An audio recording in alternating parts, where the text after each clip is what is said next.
Hello, welcome to market discussion of the day. Today, June 5th, 2025, Thursday ആണ്. So market ഡിസ്കഷനിൽ പോകുന്നതിന് മുന്നേ ആയിട്ട് നമ്മൾ ഏറ്റവും ഇമ്പോർട്ടൻ്റ് ആയിട്ട് പറയുന്നത് പോലെ നമ്മളുടെ പുതിയ ബാച്ച് ഫോറക്സ് ട്രേഡിംഗ് ഫ്രീ ആയിട്ട് പഠിപ്പിക്കുന്ന പുതിയ ബാച്ച് അടുത്ത ചൊവ്വാഴ്ച സ്റ്റാർട്ട് ചെയ്യും. 4 ദിവസത്തെ ക്ലാസ് ആയിരിക്കും. വൈകുന്നേരം ഇന്ത്യൻ ടൈമിംഗ് 7:30 മണിക്കും 10:30 മണിക്കുമായിരിക്കും നമ്മളുടെ ഈ ഒരു ബാച്ച് നടക്കുന്നത്. ഇതിനെക്കുറിച്ച് ഡീറ്റെയിൽ ആയിട്ട് അറിയാനായിട്ട് എൻ്റെ ഡിസ്ക്രിപ്ഷനിൽ നിന്ന് നമ്പർ ഉണ്ടാവും. ആ സമയത്ത് ഫ്രീ ആയിട്ടുള്ള ആൾക്കാർക്ക് ക്ലാസ് ഉറപ്പായിട്ടും അറ്റൻഡ് ചെയ്യാൻ പറ്റും എന്ന് ഉറപ്പുള്ള ആൾക്കാർക്ക് എനിക്ക് മെസ്സേജ് അയക്കാവുന്നതാണ്. ഞാൻ ബാക്കി കാര്യങ്ങൾ കോർഡിനേറ്റ് ചെയ്യുന്നതായിരിക്കും. അതിൻ്റെ കൂടെ ജൂലൈ 1 മുതൽ നമ്മളുടെ ഒരു പെയ്ഡ് കോഴ്സ് നടക്കുന്നതായിരിക്കും. എല്ലാ ഡീറ്റെയിൽസും എൻ്റെ അടുത്ത് പേഴ്സണലി മെസ്സേജ് അയച്ചു കഴിഞ്ഞാൽ ഞാൻ ഡീറ്റെയിൽ ആയിട്ട് പറഞ്ഞു തരാം. Okay, so coming to market discussion, coming to fundamental side, നമുക്കിന്ന് ഒരു ടെക്നിക്കൽ ഡേ ആയിട്ട് കൺസിഡർ ചെയ്യാമെങ്കിലും നമുക്ക് 2-3 വളരെ ഇമ്പോർട്ടൻ്റ് ആയിട്ടുള്ള ന്യൂസുകളുണ്ട്. ഓക്കെ, സോ അതിനകത്ത് ഫസ്റ്റ് എന്ന് പറയുന്നത് നമ്മുടെ യൂറോപ്യൻ യൂണിയനിലെ യൂറോപ്പിൻ്റെ ഇൻട്രസ്റ്റ് റേറ്റ് ഡിസിഷനാണ്. ഓക്കെ, യൂറോപ്യൻ സെൻട്രൽ ബാങ്കിൻ്റെ ഇൻട്രസ്റ്റ് റേറ്റ് ഡിസിഷൻ ഉണ്ട്. ഉച്ചയ്ക്ക് 1:15 അതിനുശേഷം 1:30 ഇനിഷ്യൽ ജോബ്ലെസ് ക്ലെയിം ഉണ്ട്. അതും വളരെ ഇമ്പോർട്ടൻ്റ് ആയിരിക്കും. കാരണം നാളെ NFP നോൺ ഫാം പേറോളിൻ്റെ ന്യൂസുമായിട്ട് അതിനകത്ത് ബന്ധപ്പെട്ട് കിടക്കുന്നത് കൊണ്ടിട്ട് അത് ഇമ്പോർട്ടൻ്റ് ആയിട്ട് നമ്മൾ കൺസിഡർ ചെയ്യുക. അതിനുശേഷം 3:15 നമുക്ക് ECB പ്രസിഡന്റ് ലഗാർഡിൻ്റെ സ്പീച്ചും ഉണ്ട്. ഈ 3 ന്യൂസുമാണ് നമ്മൾ കലണ്ടർ ബേസ് ചെയ്തിട്ട് ഇമ്പോർട്ടൻ്റ് ആയിട്ട് കൺസിഡർ ചെയ്യേണ്ടത്. പക്ഷേ പൊളിറ്റിക്കൽ സൈഡിൽ നിന്ന് ഒരുപാട് ന്യൂസുകൾ വരുന്നുണ്ട്. ഒന്നാമത്തെ കാര്യം റഷ്യ-ഉക്രൈൻ വാർ തന്നെയാണ്. കഴിഞ്ഞ തിങ്കളാഴ്ച നമ്മൾ അറിഞ്ഞത് എന്താണ്, റഷ്യയിൽ ഉക്രൈൻ വന്ന് ഒരുപാട് വലിയ ഡിസ്ട്രക്ഷൻ ഉണ്ടാക്കി എന്നുള്ളൊരു കാര്യമാണ്. സോ അതിന് തിരിച്ചടി ഇതേവരെ റഷ്യ കൊടുത്തിട്ടില്ല. നമ്മൾ ഉറപ്പായിട്ടും റഷ്യ തിരിച്ചു കൊടുക്കും എന്നുള്ളത് തന്നെയാണ് നമ്മൾ പ്രതീക്ഷിക്കേണ്ടത്. കാരണം റഷ്യ വെറുതെ ഇരിക്കത്തില്ലല്ലോ, അല്ലേ? സോ അതിന് ബേസിക്കലി ഇപ്പം നടന്നുകൊണ്ടിരിക്കുന്ന കാര്യം US-ഉം റഷ്യയെ സപ്പോർട്ട് ചെയ്തുകൊണ്ടാണ് ഇപ്പം സംസാരിക്കുന്നത്. നിങ്ങൾ എന്ത് ചെയ്താലും അവർക്ക് കുഴപ്പമില്ല എന്നുള്ള രീതിയിലാണ് പറയുന്നത്. സെക്കൻഡ് വേൾഡ് വാറിന് ശേഷം ഇങ്ങനെ US ഒരിക്കലും റഷ്യക്കെതിരെ ഉള്ള കാര്യങ്ങളാണ് അവർ ചെയ്തുകൊണ്ടിരിക്കുന്നതെങ്കിൽ ഇപ്പോൾ അതിനൊരു തെറ്റില്ല എന്നുള്ള രീതിയിലാണ് അവർ പറഞ്ഞിട്ടുള്ളത്. അപ്പോൾ അവിടെ നിന്നൊരു സപ്പോർട്ട് ഇല്ല ഉക്രൈന് എന്നുള്ളൊരു കാര്യമാണ് നമ്മൾ മനസ്സിലാക്കേണ്ടത്. ഓക്കെ, സോ അതിൻ്റെ കൂടെ തന്നെ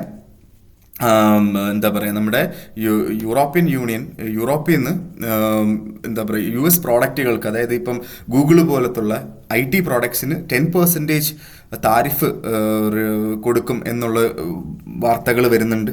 ഓക്കെ, അതേപോലെ തന്നെ നാളെ NFP ആണ്, നാളെ നോൺ ഫാം പേറോളാണ്. അത് വളരെ ഇമ്പോർട്ടൻ്റ് ആയിട്ട് നമ്മൾ കണക്കാക്കുകയും വേണം. കാരണം അത് അത് കഴിയുമ്പോഴായിരിക്കും വേറൊരു റേഞ്ചിലോട്ട് മാർക്കറ്റ് പോകാനായിട്ടുള്ള പോസിബിലിറ്റി ഉള്ളത് എന്നുള്ളതാണ് എനിക്ക് ഇന്നത്തെ ദിവസത്തെ ഫണ്ടമെൻ്റൽ സൈഡിൽ നിന്ന് എനിക്ക് പറയാനായിട്ടുള്ളത്. ഇന്ന് നമുക്കൊരു ഒരു നോർമൽ റേഞ്ച്, ഒരു ചെറിയൊരു റേഞ്ചിലായിരിക്കും മാർക്കറ്റ് എന്നുള്ളതാണ്. കാരണം നാളെ NFP ഉണ്ടായതുകൊണ്ടിട്ട് തന്നെ ഒരു ചെറിയൊരു റേഞ്ചിൽ അങ്ങോട്ടും ഇങ്ങോട്ടും പോകുന്നൊരു മാർക്കറ്റിനെ ആയിരിക്കാം നമ്മൾ മിക്കവാറും എന്ന് കാണുന്നതെന്നുള്ളതും കൂടെ ഞാൻ എടുത്ത് ഓർമ്മിപ്പിച്ചു പോവുകയാണ്. ഓക്കെ, സോ നേരെ നമ്മളുടെ ടെക്നിക്കൽ സൈഡിലോട്ട് നമ്മൾ വരുമ്പോൾ, ടെക്നിക്കലി നമുക്ക് ഫസ്റ്റ് ഓഫ് ഓൾ JPY-ലോട്ട് വരുമ്പം JPY 143.233 എന്ന് പറയുന്ന ഒരു സ്ഥലത്താണുള്ളത്. സോ ഇന്നലെ മാർക്കറ്റ് 3 മണിക്കുള്ള ക്യാൻഡിൽ ഒറ്റയടിക്ക് താഴോട്ട് ഒരു ഗ്യാപ്പ് ഡൗണിലോട്ട് പോകുന്നതൊക്കെ നമ്മൾ കണ്ടു. അതിനുശേഷം മാർക്കറ്റ് താഴോട്ട് പോയി 142.60 എന്ന് പറയുന്ന റേഞ്ചിൽ നിന്ന് തിരിച്ച് മാർക്കറ്റ് മുകളിലോട്ട് കയറിയതാണ്. ഈ 142.60 എന്ന് പറയുന്ന റേഞ്ച് നമ്മൾ തിങ്കളാഴ്ച സംസാരിച്ച റേഞ്ചാണ്. അവിടെ വെച്ച് ബൈ എടുക്കാനും പറഞ്ഞിട്ടുണ്ടായിരുന്നു. സോ അവിടെ വീണ്ടും സപ്പോർട്ടായിട്ട് ആക്ട് ചെയ്തു എന്നുള്ളതാണ് നമ്മൾ മനസ്സിലാക്കേണ്ടുള്ളത്. അവിടുന്ന് മാർക്കറ്റ് മുകളിലോട്ട് പോയി 143.231 നിൽക്കുന്നു.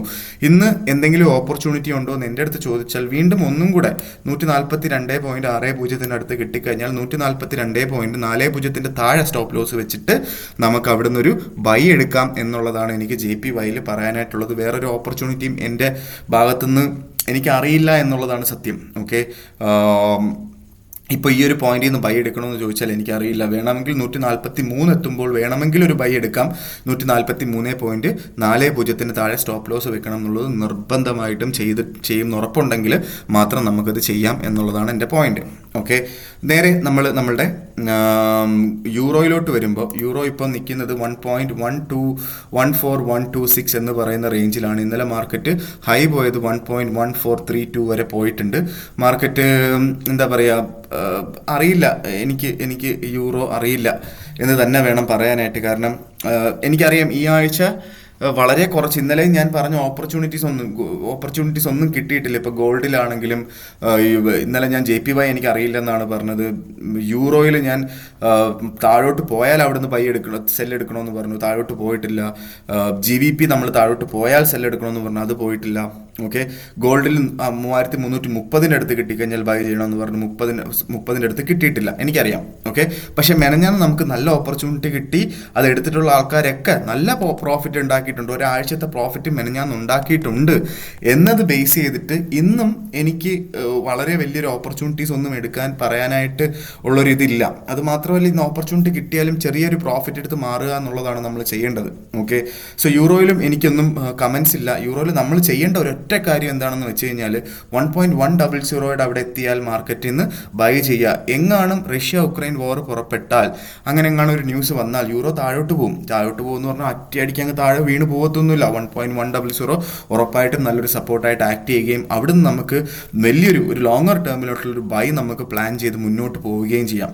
ഓക്കെ, സോ അതിന് വേണ്ടിയിട്ട് നമ്മൾ ചെയ്യേണ്ട നമ്മുടെ പാർട്ട്, നമ്മുടെ കയ്യിലുള്ള കാര്യം എന്താണെന്ന് വെച്ച് കഴിഞ്ഞാൽ, നമുക്ക് ആ ഒരു എന്താ പറയുക, ആ ഒരു നല്ലൊരു ലോട്ട് എടുക്കാനായിട്ടുള്ള പൈസ നമ്മുടെ അക്കൗണ്ടിൽ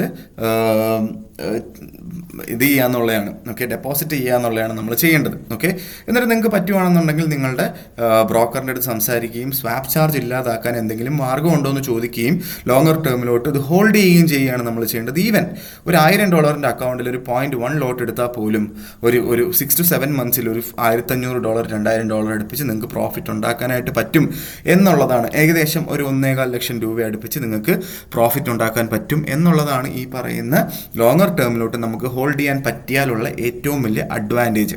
ഓക്കെ, സോ ഇതാണ് എനിക്ക് യൂറോയിൽ പറയാനായിട്ടുള്ളത്. GBPയിലോട്ട് വരുമ്പം GBP ഇപ്പോൾ കറൻ്റ് ട്രേഡ് ചെയ്തുകൊണ്ടിരിക്കുന്നത് 1.3562 ആണ്. ഓക്കെ, പ്രത്യേകിച്ച് കമൻസ് ഒന്നുമില്ല. 1.35 പോയി ബൈ എടുക്കണമെന്ന് ചോദിച്ചാൽ എനിക്കറിയില്ല.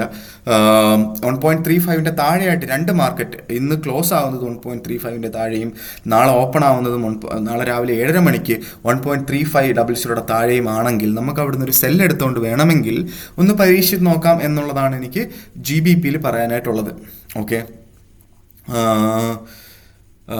അല്ലെങ്കിൽ നമുക്ക് ഒരു ലോങ്ങർ ടേമിലോട്ട് നോക്കുമ്പോൾ 1.300 എന്ന് പറയുന്നതായിരിക്കും നല്ലൊരു ബൈ പോയിന്റ്. പക്ഷേ ഞാൻ ഇന്നലെയും പറഞ്ഞൊരു കാര്യമാണ്, സപ്പോസ് എങ്ങാനും മാർക്കറ്റ് നാളെ NFPക്ക് ശേഷവും ഈ പറയുന്ന റേഞ്ചിൽ 188 എവിടെയായിരുന്നു ഞാൻ വേറെന്തോ ചിന്തിച്ചുകൊണ്ടിരിക്കുകയായിരുന്നു. ഓക്കെ, ഈ പറയുന്ന 1.3500 മുകളിൽ തന്നെയാണ് സസ്റ്റെയിൻ ചെയ്യുന്നതെങ്കിൽ, അതായത് നാളെ ക്ലോസിങ് 1.35ൻ്റെ മുകളിൽ തന്നെയാണ്, തിങ്കളാഴ്ച മോർണിംഗും നമുക്ക് 1.35ൻ്റെ മുകളിൽ തന്നെയാണെങ്കിൽ പേടിക്കേണ്ടിയിരിക്കുന്നു. 1.3500 ഉറപ്പായിട്ട് സപ്പോർട്ട് ചെയ്യുകയും നമുക്ക് ആ ലോങ്ങർ ടേമിലോട്ടുള്ള ബൈ അവിടുന്ന് ചെയ്യേണ്ടി വരും എന്നുള്ളതാണ് അവിടുത്തെ ഒരു പോയിന്റ് എന്ന് പറഞ്ഞാൽ. ഓക്കെ, സോ അത് ഇപ്പം നിങ്ങൾ ഇപ്പോൾ 2022 വരെയൊക്കെയുള്ള ഏറ്റവും വലിയൊരു ഹൈ ആണ് ഇപ്പോഴത്തെ പോയിന്റ്. പക്ഷെ അതിന് മുന്നേ ഒക്കെ യൂറോ അതിലും മുകളിലൊക്കെ ആയിരുന്നു ഒരു സമയം ഉണ്ടായിരുന്നു. ഓക്കെ, സോ അതുകൊണ്ടിട്ട് യൂറോയുടെ പ്രൈസ് ഓവർ ഹൈപ്ഡ് ഒന്നും അല്ല എന്നുള്ള കാര്യം മനസ്സിലാക്കുക. നമ്മൾ പല ആൾക്കാരും, ഇപ്പം ഞാനൊക്കെ ട്രേഡിങ് സ്റ്റാർട്ട് ചെയ്തിട്ട് ഈ ഒരു റേഞ്ചൊക്കെ കണ്ടിട്ടുള്ളൂ ഒരു യൂറോയിൽ, GBPയിൽ. ഓക്കെ, ഇതിൻ്റെ മുകളിലോട്ടൊന്നും പോകുന്ന കണ്ടിട്ടില്ല. പക്ഷെ അതിന് മുന്നേ ആയിട്ട് കുറേ കാലം മുന്നേ ഒക്കെ ഉള്ള ഹിസ്റ്റോറിക്കൽ ഡേറ്റ എടുത്ത് നോക്കിക്കഴിഞ്ഞാൽ ഇതിൻ്റെയൊക്കെ ഈ പ്രൈസൊന്നും ഒരു പ്രൈസേ അല്ല എന്നുള്ളൊരു കാര്യം നമുക്ക് മനസ്സിലാവും. ഓക്കെ, ഇനി ഒരു 1000-1500 പിപ്പൊക്കെ ഈസി ആയിട്ട് GBP സഞ്ചരിക്കാനായിട്ടുള്ള പോസിബിലിറ്റിയും ഉണ്ട് എന്നുള്ളൊരു കാര്യം മറക്കാതെ ഓർമ്മിച്ച് പോവുക. ഓക്കെ, നേരെ നമ്മളുടെ ഗോൾഡ് ചേട്ടൻ്റെ അടുത്തോട്ട് പോകുമ്പോൾ ഗോൾഡ് 3387 നിൽക്കുന്നു. അറിയില്ല, 3380 മുകളിലായിട്ട് ഇന്ന് ക്യാൻഡിൽ ഫോം ചെയ്തിട്ടില്ല എന്നുള്ളതാണ് ഒരു പോസിറ്റീവ് കാര്യം. പക്ഷേ മിക്കവാറും അടുത്ത ക്യാൻഡിൽ 80 മുകളിൽ തന്നെ ഫോം ചെയ്യാനായിട്ടുള്ള എല്ലാ പോസിബിലിറ്റിയും നമുക്ക് തള്ളിക്കളഞ്ഞുകൂടാ. ഓക്കെ, ഗോൾഡിലൊരു ബൈ ഉണ്ടോ എന്നെൻ്റെ അടുത്ത് ചോദിച്ചാൽ എനിക്ക് പറയാനായിട്ടുള്ള ഓപ്പർച്യൂണിറ്റി എന്താണെന്ന് വെച്ചാൽ, ഇപ്പോൾ ഒന്നെങ്കിൽ നമ്മൾ പുതിയൊരു ക്യാൻഡിൽ 3390 മുകളിലായിട്ട് സ്റ്റാർട്ട് ചെയ്യണം. അതായത് ഇതിൻ്റെ മുകളിലായിട്ട് മെനഞ്ഞാന്ന് പോയതിൻ്റെ ഹൈയിൽ ഇതാണ് ഏറ്റവും മുകളിൽ സ്റ്റാർട്ട് ചെയ്തൊരു ക്യാൻഡിൽ 3389. ഓക്കെ, ഇതിൻ്റെ മുകളിലായിട്ടൊരു ക്യാൻഡിൽ സ്റ്റാർട്ട് ചെയ്താൽ അടുത്ത ക്യാൻഡിൽ 11 മണിക്കുള്ള ക്യാൻഡിൽ ഈവൻ ഇതിൻ്റെ മുകളിലായിട്ട് സ്റ്റാർട്ട് ചെയ്താൽ ഒന്ന് വെയിറ്റ് ചെയ്തിട്ട് നമുക്ക് വേണമെങ്കിൽ അവിടുന്ന് ഒരു ബൈ ചെയ്ത് പോവാം. ഓക്കെ, 3430 വരെയൊക്കെ നമുക്ക് ടാർഗറ്റ് പ്രതീക്ഷിക്കുകയും ചെയ്യാം. ഓക്കെ, ഇല്ല എങ്കിൽ ഇവിടുന്ന് സെല്ലെടുക്കണമെന്ന് എൻ്റെ അടുത്ത് ചോദിച്ചാൽ എനിക്കറിയില്ല. പക്ഷെ മാർക്കറ്റ് എങ്ങാനും റീട്രേസ് ചെയ്ത് വന്ന് 3330 3340 റേഞ്ചിൻ്റെ ഇടയ്ക്ക് എങ്ങാനും വന്നാൽ അവിടുന്ന് നമുക്ക് ധൈര്യമായിട്ട് ബൈ ചെയ്യാം. ഓക്കെ, സോ ഇവിടുന്നൊക്കെ ബൈ ചെയ്തിട്ടുള്ള പ്രശ്നം എന്താ അറിയോ, നമുക്ക് എവിടെ സ്റ്റോപ്പ് ലോസ് വെക്കണമെന്ന് ഒരു പിടിയില്ല. അതുകൊണ്ടിട്ടാണ്. ഓക്കെ, വേണമെങ്കിൽ നിങ്ങൾക്ക് ഇതൊക്കെ കാണുമ്പം പല ആൾക്കാർക്കും ഇരുന്നിരുന്ന് ഒരു ഓപ്പർച്യൂണിറ്റി കിട്ടുന്നില്ലല്ലോ എന്ന് പറഞ്ഞ് ഇരുന്നിരുന്ന് റോങ് ആയിട്ടുള്ള കാര്യങ്ങൾ ചെയ്തിട്ട് ആണ് നമ്മുടെ പൈസ പോകുന്നത്. അതുകൊണ്ടിട്ടാണ് ഞാനിത് പറയുന്നത് കേട്ടോ. അപ്പോൾ ഇതാണ് എനിക്ക് പറയാനായിട്ടുള്ളത്. ഇല്ല എങ്കിൽ ഞാൻ ഇന്ന് 3360 താഴെയായിട്ട് മാർക്കറ്റ് വരുമ്പോൾ ഒരു സെല്ലെടുക്കുന്നതിനെ കുറിച്ച് പറയണമെന്നുണ്ടായിരുന്നു. പക്ഷേ 80 മുകളിൽ മാർക്കറ്റ് പോയി ഇപ്പോൾ 89 നിൽക്കുന്നു. സോ അതുകൊണ്ട് എനിക്കത് പറയാനായിട്ടും പറ്റുന്നില്ല. ഓക്കെ, ആക്ച്വലി ഞാനൊരു സെൽ ഓപ്പർച്യൂണിറ്റിയെ കുറിച്ച് പറയണമെന്ന് എനിക്കുണ്ടായിരുന്നു. സോ എനിക്ക് ഇന്ന് പ്രത്യേകിച്ച് 30-40 കിട്ടിക്കഴിഞ്ഞാൽ ഒരു ബൈ ഓപ്പർച്യൂണിറ്റി ഇതേ എനിക്ക് പറയാനായിട്ടുള്ളൂ. സത്യം പറഞ്ഞു കഴിഞ്ഞാൽ എനിക്ക് ഇന്ന് ഒന്നിനകത്തും ഒരു ഓപ്പർച്യൂണിറ്റി എനിക്കറിയില്ല. ഓക്കെ, എനിക്ക് കിട്ടുന്നില്ല. ഓക്കെ, സപ്പോസ് JPY താഴെ വീണ് കിട്ടിയാൽ 142 അടുത്ത് കിട്ടിയാൽ 142.6 അടുത്ത് കിട്ടിയാൽ ബൈ ചെയ്യുക എന്നുള്ളത് മാത്രമാണ് ഇന്ന് എനിക്ക് പറയാനായിട്ടുള്ളൊരു ഓപ്പർച്യൂണിറ്റി. അല്ലെങ്കിൽ ഗോൾഡ് താഴെ വീണ് കിട്ടണം 3340-45 റേഞ്ചിലൊക്കെ കിട്ടിയാൽ പോലും ബൈ ചെയ്തുകൊണ്ട് സ്റ്റാർട്ട് ചെയ്യും. 45 സ്റ്റാർട്ട് ചെയ്ത് കഴിഞ്ഞാൽ നമുക്ക് സ്റ്റോപ്പ് ലോസ് എവിടെ ഇടണമെന്നും അറിയില്ല. ഓക്കെ, ഇടാം സ്റ്റോപ്പ് ലോസ് 3333 താഴെ. മെനഞ്ഞാന്ന് ചൊവ്വാഴ്ച മാർക്കറ്റ് പോയതിൻ്റെ താഴെയായിട്ട് നമുക്കൊരു $2-3 അല്ലെങ്കിൽ $5 താഴെയായിട്ട് ഇടാം. അപ്പോഴും സ്റ്റോപ്പ് ലോസ് $16-17 അടുപ്പിച്ച് ഇത് വരുന്നുണ്ട്. ഓക്കെ, അപ്പോൾ $34 എങ്കിലും നമുക്ക് ടേക്ക് പ്രോഫിറ്റ് വെക്കണം. ഓക്കെ, ഈ ഒരു മാർക്കറ്റ് കണ്ടീഷനിൽ $34 പോസിബിൾ ആണ്. പക്ഷേ എന്നിരുന്നാലും ഈ ഇത്രയും വലിയൊരു സ്റ്റോപ്പ് ലോസ് വെച്ചുകൊണ്ട് റിസ്ക് എടുക്കാൻ താല്പര്യമുണ്ട് അല്ലെങ്കിൽ അത്രയും ഇക്വിറ്റി ഉണ്ടെന്നുള്ള ആൾക്കാർക്ക് ചെയ്യാം. ഇല്ലാത്തടത്ത് ഞാൻ ഒരിക്കലും അത് റെക്കമെൻഡ് ചെയ്യത്തില്ല. Wait for the market. നമുക്ക് നാളെയും ഓപ്പർച്യൂണിറ്റി ഉണ്ടാവത്തില്ല എന്നുള്ളൊരു കാര്യം ഇപ്പോഴേ ഞാൻ പറഞ്ഞു പോവാം. ട്രേഡ് ചെയ്യാതിരിക്കുന്നതായിരിക്കും ബെറ്റർ. കാരണം NFP ഡേ ആണ്, നോൺ ഫാം പേറോൾ ഡേ ആണ്. അതുകൊണ്ടിട്ട് ട്രേഡ് ചെയ്യാതിരിക്കുന്നതായിരിക്കും ബെറ്റർ എന്ന് ഓർമ്മിപ്പിച്ചുകൊണ്ട് ഇന്നത്തെ ദിവസത്തെ മാർക്കറ്റ് ഡിസ്കഷൻ ഞാൻ കൺക്ലൂഡ് ചെയ്യാണ്. ഇന്നത്തെ ഒരു അഡ്വാൻറ്റേജ് എന്താണെന്ന് വെച്ച് കഴിഞ്ഞാൽ ചെറിയ മാർക്കറ്റ് മൂവ്മെൻറ്റ് ആയിരിക്കാനാണ് കൂടുതൽ പോസിബിലിറ്റി. ഓക്കെ, സോ മിക്കവാറും ഇവിടുന്ന് മാർക്കറ്റ് താഴോട്ട് പോകുന്ന ഒരു കാഴ്ച ആയിരിക്കാം നമ്മൾ കാണുന്നത്. എന്ന് വെച്ച് ഇവിടുന്ന് സെല്ലെടുക്കാൻ ഞാൻ റെക്കമെൻഡ് ചെയ്യത്തുമില്ല എന്ന് പറഞ്ഞുകൊണ്ട് ഇന്നത്തെ ദിവസത്തെ മാർക്കറ്റ് ഡിസ്കഷൻ കൺക്ലൂഡ് ചെയ്യാണ്. മാർക്കറ്റ് ഡിസ്കഷനായിട്ട് നമുക്ക് നാളെ കാണുന്നത് വരെ ഗുഡ് ബൈ.